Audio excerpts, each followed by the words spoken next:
Welcome to the Pulse of East Providence with Mayor Bob DaSilva here at PEG-RI with Ocean State Media. You know, we try to utilize all forms of communication, get the word out to the community about what's happening in our great city. We utilize this format, we utilize our social media platforms and our website, eastprovinceri.gov. We try to bring you the latest information. Today, we're bringing this show back. We took a little bit of a break with other things going on in the city. We were very busy. So we said, let's take a break, but we're coming back to the show. And today, Ocean State Media was doing a tour of the city. I'm here today with Ben Berke, who is a reporter with Ocean State Media, and he was over at the East Providence High School. How did that go today, Ben? It's a beautiful school. Well, thank you. Brand new. So nice to see the academic and the vocational schools blended together. More cities should do that. So before we go into all that, I love to ask my guests to give me a little background on themselves. You know, you're a young man. You've been doing reporting for 10 years. Tell me how where did you grow up? What's your background? I'm from Brookline, Massachusetts, just outside Boston. Okay. And how did you decide you wanted to do this reporting? Well, I think I would have started in college. Yeah? Yeah. I was first taste of like writing something that nobody else had written before, getting to put something out that felt original. Mm-hmm. It was super exciting. I had a class, the teacher, his name was Ted Widmer. Yeah. Professor of history and urban studies at the time. He was assigned to teach a class called Brown, the history of an idea. It was a history of Brown University. Mm-hmm. I had to take it to like get my degree, you know, just like a credit to get out of there. And like first day, he realizes like nobody wants to learn about the history of Brown University. None of us were interested in it. And so he was like, fine, let's just do a Providence history class. On the spot, like dropped the syllabus, like rewrote it. And I remember his paper assignments were things like, you know, why don't you, try to find the day in the newspaper when Providence illuminated its streets for the first time at night. And then those kinds of papers, I got the bug. I was like, wow, I could actually contribute something to society with original research and original writing. It's fascinating. I tried to parlay it into a career. But it turns into a historical record. You're reporting on current events that become historical records to people in the future. Right? I think about that a lot, actually. They say journalism is the first draft of history. You ever heard that? Right. Yeah. So, what college did you go to? I went to Brown. You went to Brown. So Brookline, Mass. You went to Brown. You fell in love with journalism. Yeah. So you graduated. How old were you when you graduated? About 21. 21. So you had the accelerator program. I went right through. Fantastic. No hiccups. Where did you start your journalism first? Brockton Enterprise. Okay. And what was that, a small local newspaper? Yeah, it was a daily. All these cities used to have dailies, and it had shrank quite a bit. And Brockton was in an interesting moment of change back then, and it still is. But at the time, in the 1980s and 90s, it had been a very white factory city. Mm-hmm. And then it experienced this really fast demographic change, where it went from something like 90% white to becoming New England's first majority black city. Okay. And the newspaper was still, trying to make sense of how to serve that audience, how to write about that kind of change. And a lot of my first challenges as a journalist were, how do I do stories that are appropriate for this new audience that, my editors are still figuring out who's in the audience and who's not. And it's a big Cape Verdean community, right? I think it's at this point, the biggest Cape Verdean community in the U.S. Which we are very blessed to have a very strong Cape Verdean community here in East Providence. Also in Pawtucket, where I worked for 25 years as a police officer, there were a lot of familial connections between Brockton and Pawtucket and East Providence. So you did that for a little while. Yeah. And how many years you put in? That was print media, right? Yeah. Which, by the way, let me just say, as a kid, and for those people out there who remember this, as a kid, you'd get your morning paper and your evening paper, right? Back in the day with the Providence Journal. And they were able to pump out 2 papers a day, sometimes 3, right? Were there 3 papers? Honestly, I wouldn't know. That was before your time. You're a young man. But during my time, when I was a young kid, we used to have the traditional paperboy delivery on a bicycle, and you'd have your morning deliveries, and then you'd have your evening bulletin that you'd come out. And there used to be pretty substantial papers, and then the Sunday Journal was It was that thick. It's a beast of a paper. Yes. So I used to go to the Providence downtown library, and I'd look through the old issues of the Providence Journal. That thing was magnificent on Sundays. It was. Sections A through J. They've got like several music critics on staff. The quality of the feature writing at the time was so rich. I mean, you could really get a rich understanding of what was happening in the state reading that paper back then. And people received their information and looked forward to receiving their information. And they had their traditions and they had their routines where they had to have their cup of coffee in the morning with their paper, and in the evening they'd have, after dinner, they'd have the sit down with the evening paper. And those things change, and then media and news reporting kind of started going towards more of the 24-hour news cycles. The cable TV things took over. I know, it's hard to imagine somebody waiting until 8 a.m. to find something out today. Exactly. Now you have instantaneous with online, and you have unreliable news sources. A lot of people look at some of these social media posts as being reliable, but thankfully, Ocean State Media comes on to the scene, and public radio, public media, that is really interested in reporting facts is so important in today's day and age. Yeah. Explain to me Ocean State Media and what that means. So we're your home for NPR and PBS, which are beloved national news services that people count on for national and international news. Ocean State Media is the local organization that brings you that content and also adds our own local reporting into the mix and local storytelling. It's not just reporting. I mean, people from the community make shows here at our PEG studios, and we have 5 around the state. One of them is here in East Providence. We have a lot more to offer than just political reporting, although that's how we interact with you often. Right. Yeah. And what we're trying to do at Ocean State Media right now is figure out how to do news storytelling and cultural storytelling in a way that actually reaches people where they are right now. So like, this is not an operation that's interested in nostalgia, trying to bring back a past that we can't get back. It sure would be nice if you had to go to a news service to look up the weather and look up what time the movie is going to be playing at the local theater. And if we were your front door for all that basic information, it'd be financially a much stronger business. But we're not. So Ocean State Media has really rearranged our staff to figure out how to get high quality storytelling into your phone. That's fantastic. While maintaining, of course, like a really high level of integrity in our TV storytelling and our radio storytelling. That's good. I mean, and it kind of harkens back to what you were saying earlier when you were at Brockton. You were trying to put the news together to reach a new audience. And now you're using Ocean State Media. And Ocean State Media's philosophy seems to be bringing that information to people who digest media differently, right? And you know all about that, because I've been hanging around East Providence the last couple of days for this Ocean State Media in Motion event. They say, Ben, go to a diner and just listen to people. They say, Ben, go to the East Providence High School, sit down, talk to the students, let them talk to you. And everybody's saying, oh yeah, Mayor Bob DaSilva, I see him on social media all the time. They say you're like a celebrity. Let me ask, do you feel like a celebrity? I don't feel like a celebrity, but I do enjoy bringing information to our community. And I also have come to realize that people do rely on social media as a means to get their information. Unfortunately, like I mentioned earlier, that information is not always accurate. The information I put out is information that we gather, and we put out accurate information. So if you're getting something from me about a parking ban, know that it's accurate. If you're getting information from me about a crisis or an emergency, know that it's accurate. And if you're getting something from me about a new business, which is what I really like to do, is highlight some of the existing and new businesses in our community and highlight some of the great things happening in the city.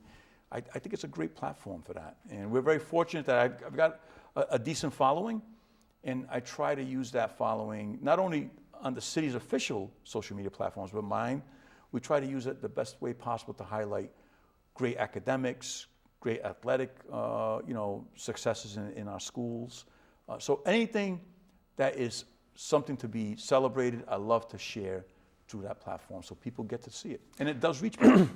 I hear you bring quite a showmanship to the video storytelling. I'm curious to know, did you ever consider going into the movie business?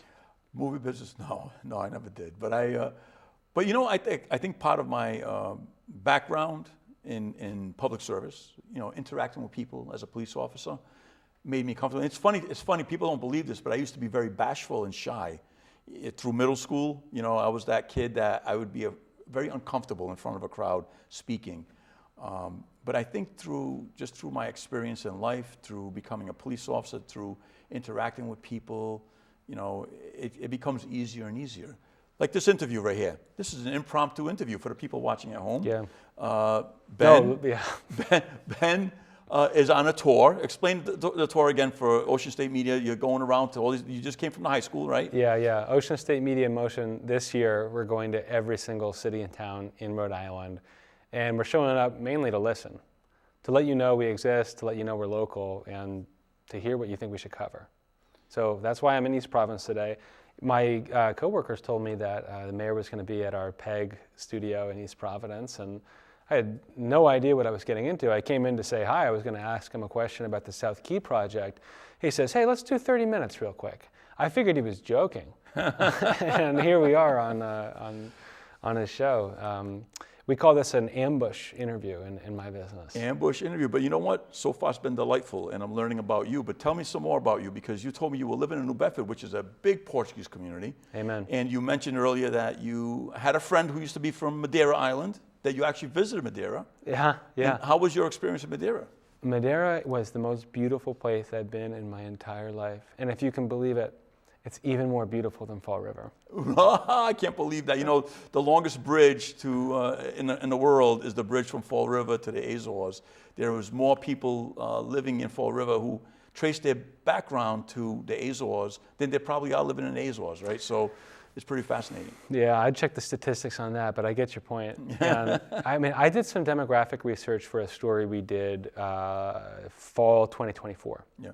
Trump had just won Fall River. It was the first time Fall River voted Republican in 100 years. Wow. Calvin Coolidge was the last Republican to win Fall River. Yeah. And so I looked up the demographics to just try and find out how Portuguese is Fall River really. Mm-hmm. And at one point in time, I think it was the year 2000, was sort of the peak of the concentration of Portuguese folks in Fall River. And it was close to 70% of the city claimed some level of Portuguese ancestry. Wow. And it's a city of 100,000 people. That's a lot of Portuguese ancestry there. We're very fortunate here in East Providence also. We are a city built on immigrants. We've had throughout history different waves of immigration.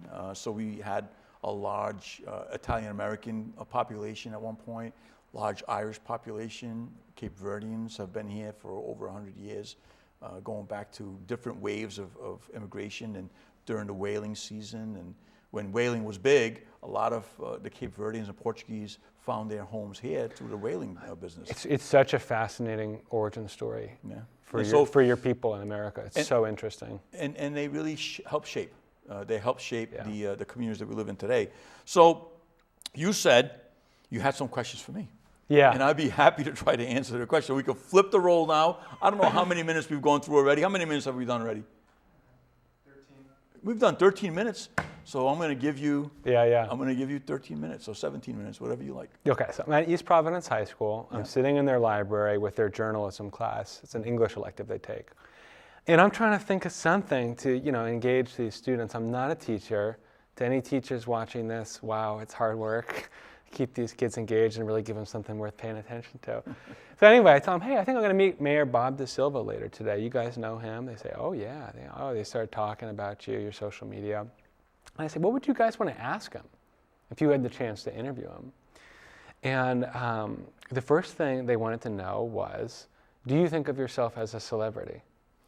I don't think of myself as a celebrity, but it is interesting that it's getting harder and harder to go out in public, sit down for a meal with my wife, and not have multiple people come over and say hello, or ask me questions about projects, or ask me about, what's happening with this, or how do I take care of this, which I love, by the way. I love that, but it's definitely, the longer you're in the position, the more people get to recognize you as the mayor.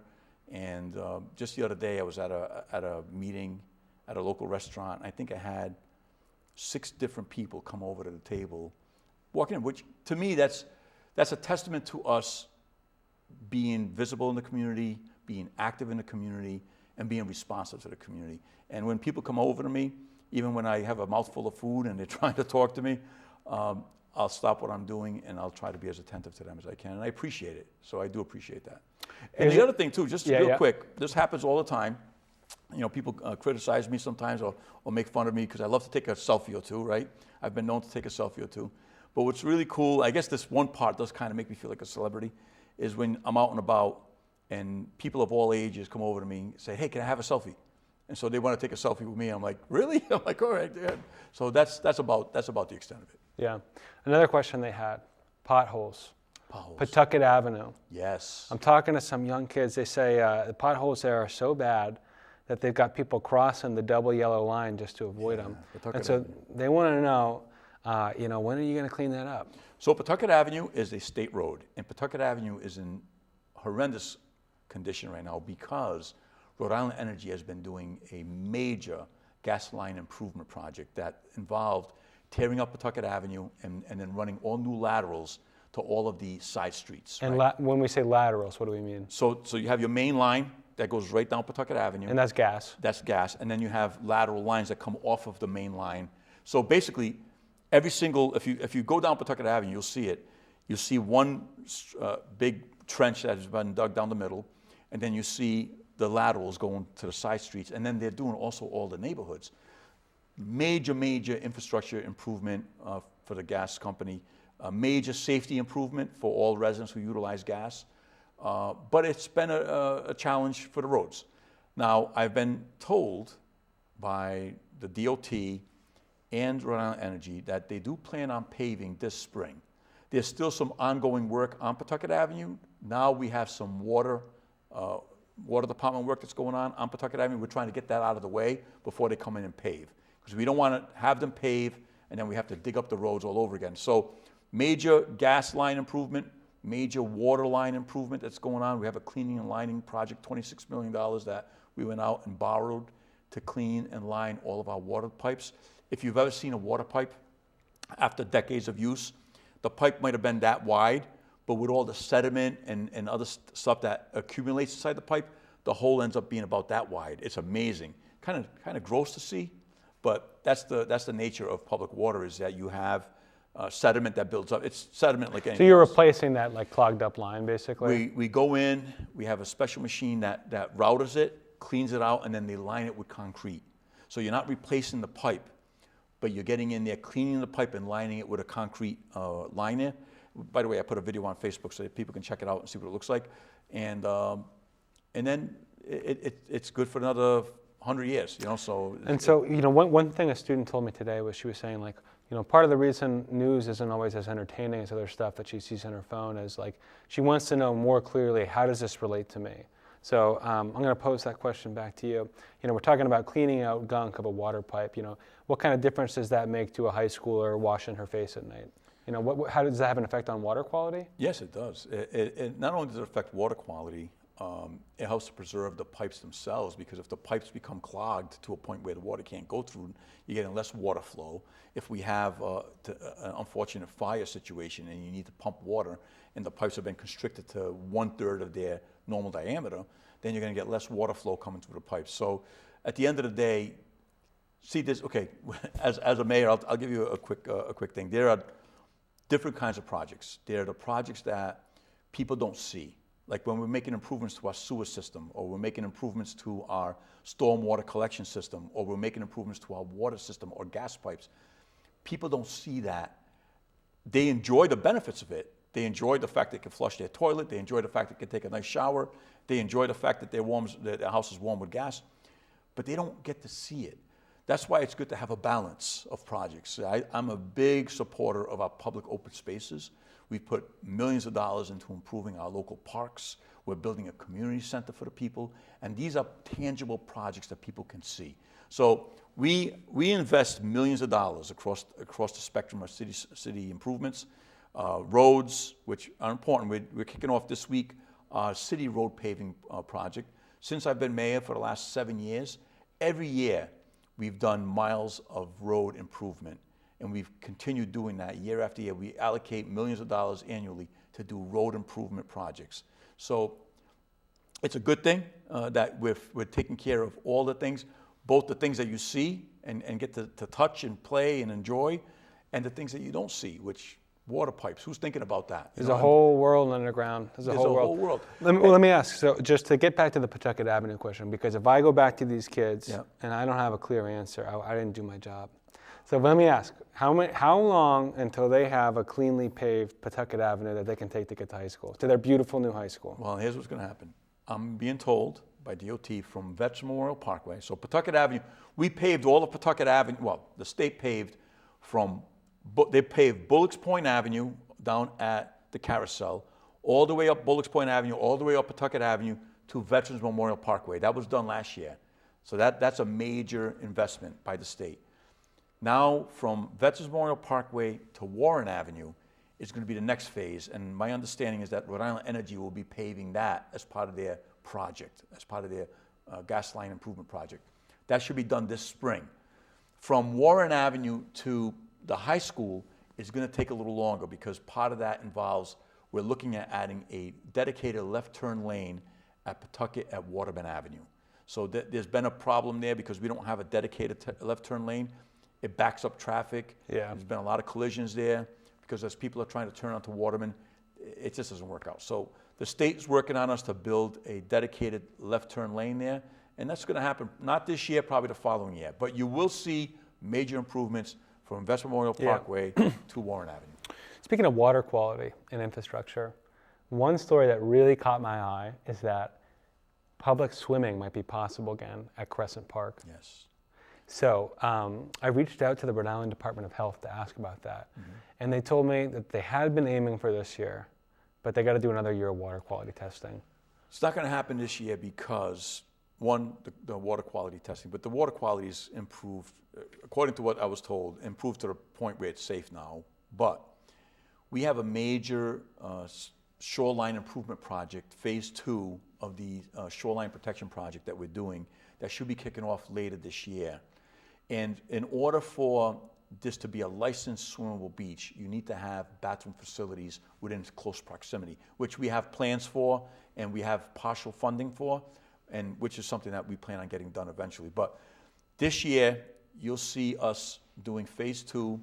If you look at the seawall that was built a couple of years ago, and you go south, you'll see that there's a beach line that's been severely eroded over the years through the storms, right?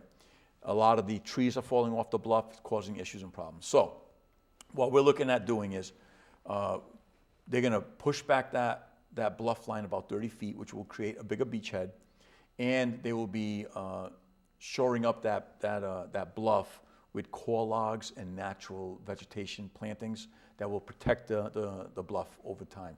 At the bottom, there will be a granite rocks toe that will help absorb the energy of the waves. So at the end of the day, you're going to see this construction happening sometime, hopefully in September. I would say that beach, God willing, will be available for everyone to use the following year. So we also got a grant. Just to quickly share, we got a grant through our congressional delegation. Senator Whitehouse was able to get us a grant to help remove some of the old pilings that are in the beach that will kind of beautify things and make things nice. Yeah. So you guys are partially funded on the bathrooms. Where do you get the rest of the money? We can get it through we'll know better what the cost of the bathrooms are. We have about $400,000 in a grant, but if we need additional funding, which we probably will, we can go to our capital improvement account. Every year, what's unique about East Providence is we have in our charter that every year we have to put a percentage of our budget into a capital improvement project. And that's where we get the money to do our street improvements, and that's where we get the money to do other major improvements to our city. Mm-hmm. Yeah, so how much does a bathroom cost these days? It's not so much the bathroom. Believe it or not, it's a lot more complex than just that. You need to have the proper foundation. You need to run your sewer line to the street from the location where you're going to have it. We haven't priced out, but I'm pretty sure it's going to be over $400,000. And plus, we have to pay what's called prevailing wage. So whenever you do a project for a city or municipality, anything over $1,000 is prevailing wage. So there is the cost of what you would be able to do as a private citizen versus what a municipality or a state. Right, because you got to pay the union rate. Yeah, so it's a little different. Yeah, understood. I think we have we're doing pretty good. 2 minutes to go. Listen, Ben, this has been an incredible conversation. Any last questions? Yes. South Key project. Yes. Offshore wind industry, fascinating thing for me to cover as a reporter. Right. Being in New Bedford, there's a big pier that they dedicated to offshore wind construction. Yes. It employed a lot of local people in New Bedford in high-paying jobs, building major energy infrastructure. Big supporter of that.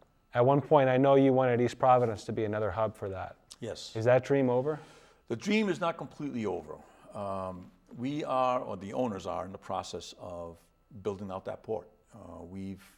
They've entered into an agreement or partnership with Provport, with the Waterson Group, to develop this as a port, as a working port. Whether it turns out to be a port to support offshore wind, or whether it ends up being a port that supports some other industry, to include, hopefully, similar to what we have at Quonset, where if there was a manufacturing concern or a business that wanted to, set up shop on this port with access to a deep channel, we're on board for everything. We want to see this be a success. Now, additionally, the people who own that port and are currently in the process of developing that port are also the same people that are looking to develop the concert venue through Live Nation on this close to the site. Yeah, that's the adjoining parcel. Yeah. On that port project, it sounds like they're going to build it and then try to market it to find someone who's interested. They don't have anyone lined up right now. I think they don't have a definitive person to say, hey, I got this group that's coming in, but they've got people like Chris Waterson and others who have incredible experience and understanding of the need for more port capacity. And it's interesting, when I was a state rep back in 2008, 2009, I was on a port commission way back then, and they were talking about how Rhode Island needs more port capacity and how the South Key is probably one of the only parcels in the Northeast with a deep water channel that's available to develop as a port. So we're fortunate that in East Providence this exists here for our community, because we hope that it will create job opportunities and income for the community.